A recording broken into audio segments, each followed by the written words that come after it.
efficient. The bulbs only consume 10% of the power of ordinary light bulbs. It takes 2 power stations like this one to run all the traffic lights in Britain. Using more energy efficient bulbs should reduce this demand, cutting carbon dioxide pollution. This means that the amount of power that you have to generate in a power station for lighting will go down by 90%. The great thing is, if you coat this light emitting diode with white phosphor, you can get intense white light. The light emitting diodes that are being developed by scientists could create a domestic light bulb that will last 100 times longer than a normal light bulb. Other exciting possibilities to come from the technology include more efficient mobile phones and a new generation of compact discs that can hold up to 10 times the information they are now capable of. And in a few years, instead of having teeth drilled, we'll have decay removed accurately and hopefully painlessly using blue laser light.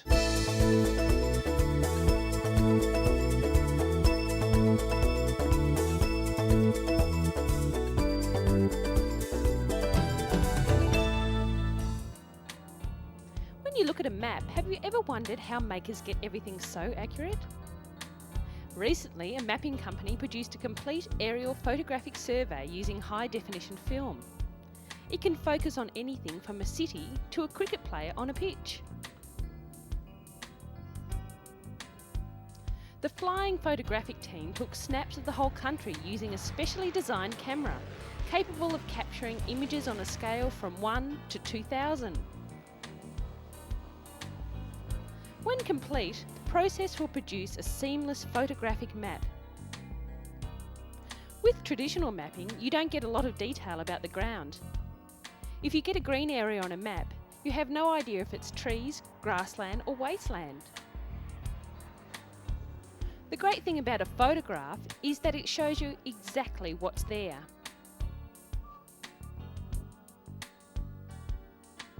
The aerial mapping has even discovered some ancient sites. One settlement called Crompton Scorpion, which was an original Domesday settlement, can be seen in the photograph. You can see the outline of the village, which has now disappeared, and now there's just a manor house left.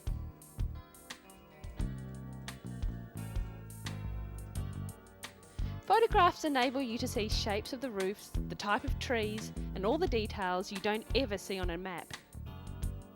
The photographic map can be used by both the private and public sector, for local government planning and development, to education and teaching research. The map can also be used to analyse land for floods, to look at damage to coastal regions, and to monitor habitat. You could even take a look at the land you want to buy and its surroundings with this type of mapping. In fact, the uses for the map seem huge, and with the aim of putting the details on the internet, it sure makes map reading a whole lot more interesting.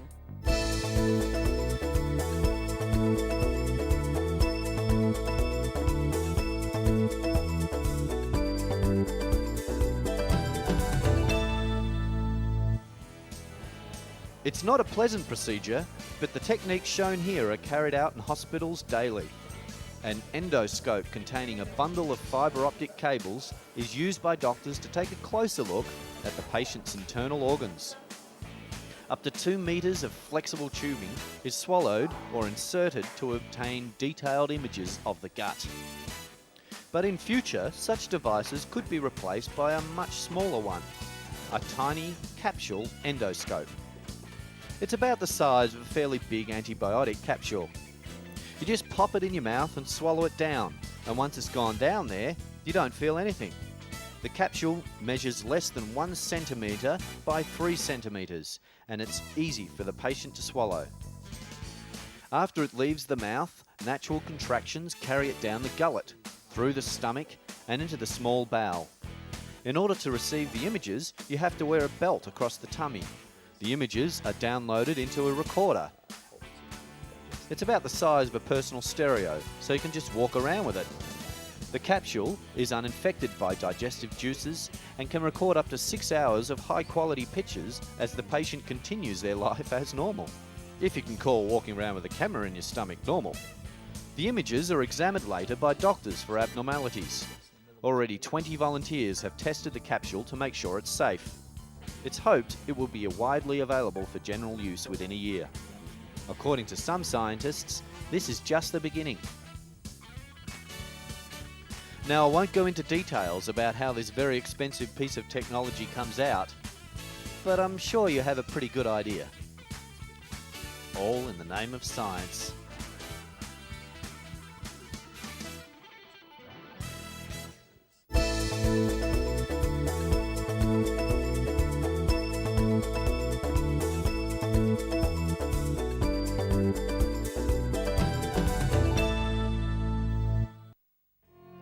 Falling in love is an all-embracing experience. Fluttering in the stomach, a pounding heart, and mood swings from happiness to sadness are all common symptoms of being in love. Sounds complicated, doesn't it? You may have heard that Cupid's arrows pierce the heart, but it's the brain that really controls these feelings. Researchers have been looking at what's going on in the brains of 17 students in the first flush of romantic love. They used magnetic imaging to see which part of these lovesick students' brains were most active when they saw images of their beloved. The findings were surprising. Seeing pictures of their loved one switched on particular areas of the students' brains that were not active when they looked at pictures of friends. Thank goodness, really. These include areas associated with the gut feelings. On the other hand, there was a reduced activity in the part of the brain associated with depression. Surprisingly, the part of the brain responsible for vision and face recognition was not activated. It was as if the love responses were all happening at a deeper level. The scientists admit there's little practical use from the research, but it could be helpful in areas of further study. This is face and object recognition. This is sort of the detailed environment. It could also help us understand the sweaty, clammy, gushy side of love, or a small step towards understanding the workings of the most wonderful machine in the world, the human brain.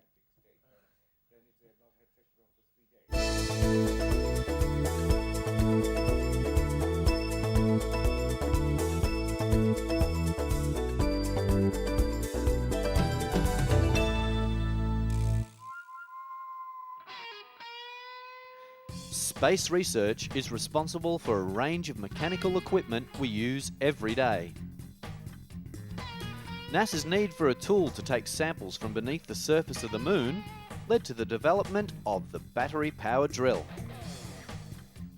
Seeing the interest in that tool, the private sector used the technology for an array of power tools, including the cordless screwdriver, the portable vacuum cleaner, and battery-powered video cameras and telephones.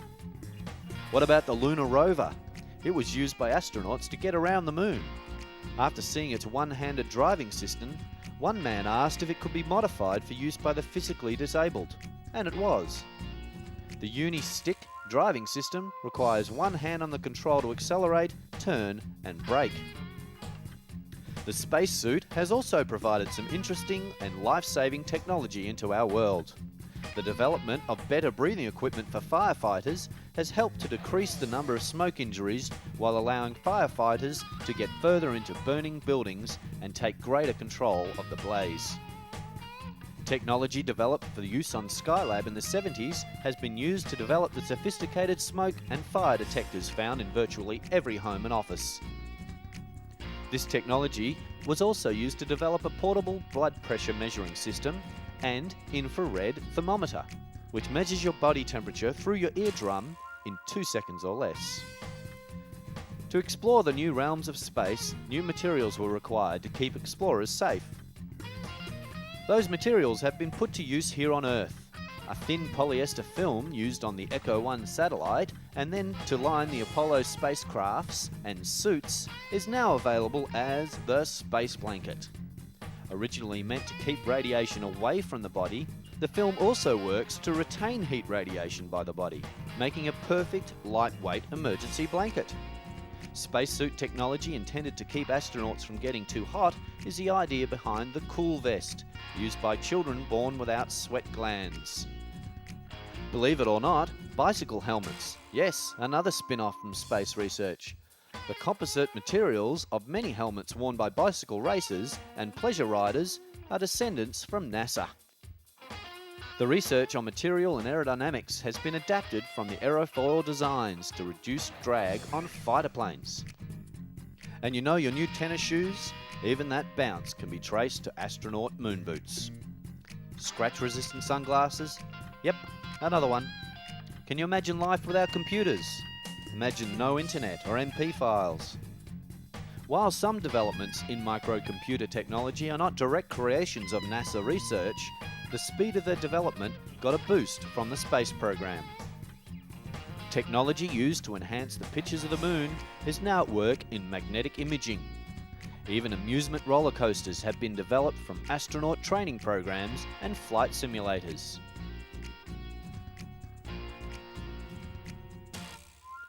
And there's more on the way. Created as a flight experiment to grow large three-dimensional clusters of cells during space flights, the bioreactor provides an environment here on Earth where three-dimensional clusters of delicate tissue can be grown outside the human body. Samples can be used for medical treatments for illnesses or injuries and for the medical research on such diseases as cancer or AIDS. The implantable device, with just one moving part, is used to assist a weak heart until a transplant becomes available, or, in some cases, makes a transplant unnecessary. This method of preserving blood samples from astronauts in space is the idea behind the dry blood chemistry method. With this, faster analysis of blood samples can be obtained on Earth without the need for a bulky powered freezer. Development in growing food in space has led to artificial soil, which doesn't need fertilizer. This means no runoff from chemical byproducts when you water your garden. With all this amazing technology the space program has provided, we have developed a better and more efficient world to live in today. Let's look forward to the next installment to come.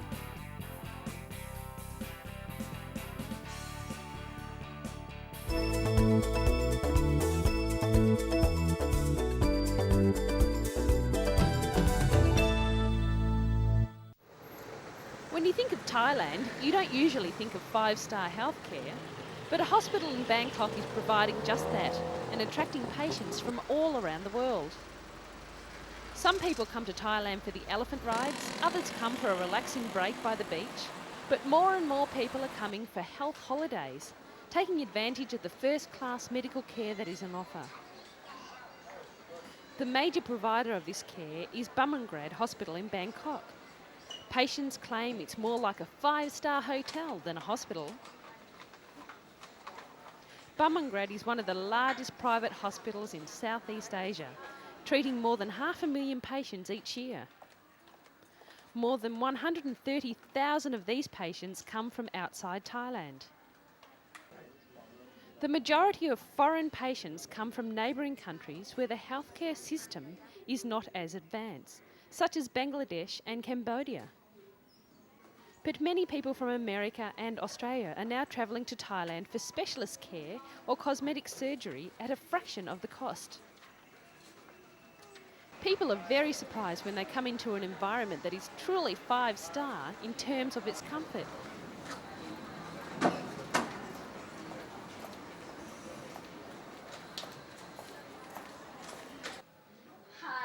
Casey Lippert is one of those thousands of expats who come to Thailand for healthcare. Originally from the United States, she now lives in Bangladesh. Her family couldn't survive without frequent health visits to Bangkok. Her daughter Melissa is being treated for skin problems in this latest visit. But this one will help to create the pimple faster.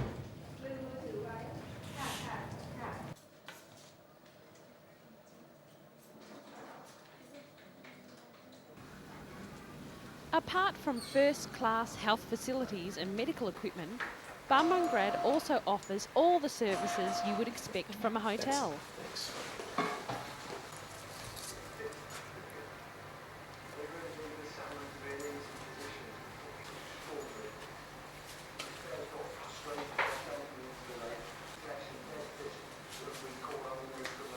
Patients are greeted by a personal assistant on arrival who takes care of admissions and appointments.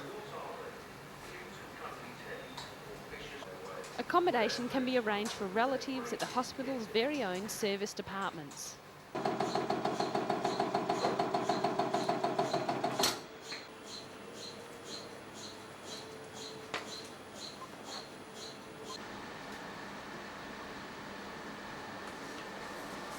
Patients can have internet access to their room, order food from a special menu which caters for various religious groups. You can even get a milkshake delivered to your hospital bed.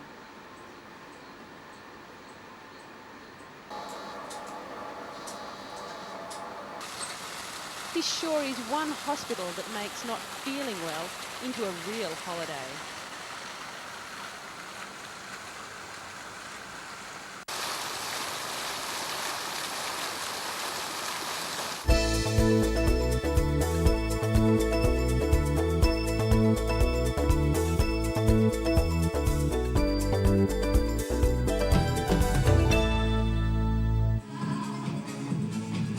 With obesity such a problem around the world, a gym owner has found what he thinks might be a solution to the problem. He has opened a gymnasium specifically designed for young, overweight kids. I want to see your arms moving. Take your hands off there, please. The machines are mini versions of those one would find in an adult gym, but specifically designed to prevent children from hurting themselves. Total Youth Fitness caters to children aged 6 to 16 years old, and its aim is to produce strong and physically active kids. The child obesity epidemic is being blamed on unhealthy diets, overeating, and declining physical education in school. With the amazing new computer games available, experts also say modern-day kids are spending more and more time in front of their computers rather than running around and burning off calories. Some fear a gym geared to children will make the kids too conscious of their figures at too early an age, a criticism rejected by the gym's founder, who claims that by losing weight, the youngsters gain in confidence. Medical sources say the number of overweight children in the United States has doubled in the past 20 years, with at least 1 in every 4 children being 20% above the ideal weight. Overweight children tend to develop problems of heart disease, hypertension and depression. So get those bodies moving.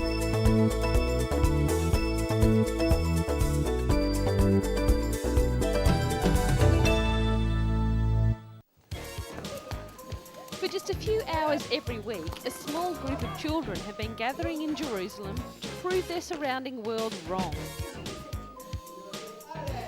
They have shown that amidst the violent Israeli-Palestinian conflict, there can be racial harmony.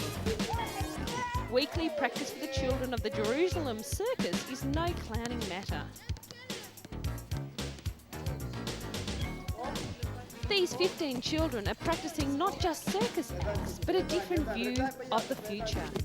A future as a joined society where Israelis and Palestinians can live in harmony.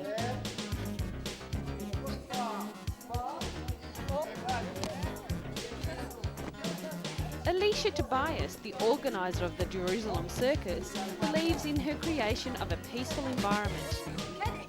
This is a place where the violence outside is forgotten for one moment, she says, and 15 school children are proving she may be right. For most Israelis and Palestinians, as well as for many students, it is almost impossible now to imagine a future free from violent conflict.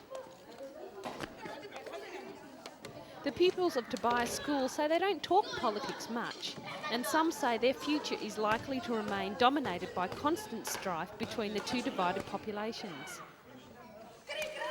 But the same children have begun working with each other, crossing the divide that has affected the land they live in. Tobias started the Jerusalem Circus a year ago. A non-profit organisation, the circus teaches children circus skills with the ultimate aim of performing in Israel and the West Bank. The circus school soon proved popular with the Israeli and Arab communities in and around Jerusalem. The children are from as diverse backgrounds as their trainers, one of whom is a Russian immigrant and former circus performer, and the other a Palestinian actor. The Israeli children come from immigrant and conservative backgrounds as well as left-wing homes, and the Arab children come from Israeli, Arab and Palestinian communities in and around Jerusalem. The circus children intend starting circus performances in the next few months and are busy perfecting a mix of coordinated and individual acts. Despite the violence, there is still hope to form street circus acts in front of Israelis and in the West Bank.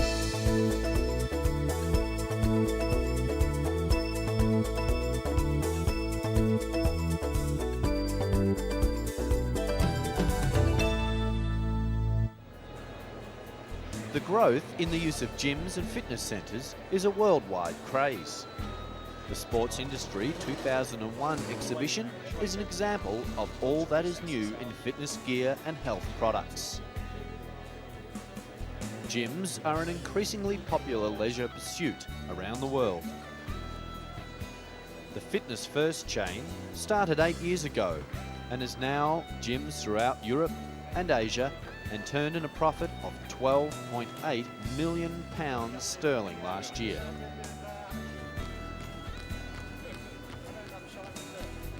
In a bid to make people fitter and healthier, some governments are considering bringing in a scheme to encourage doctors to refer patients for exercise.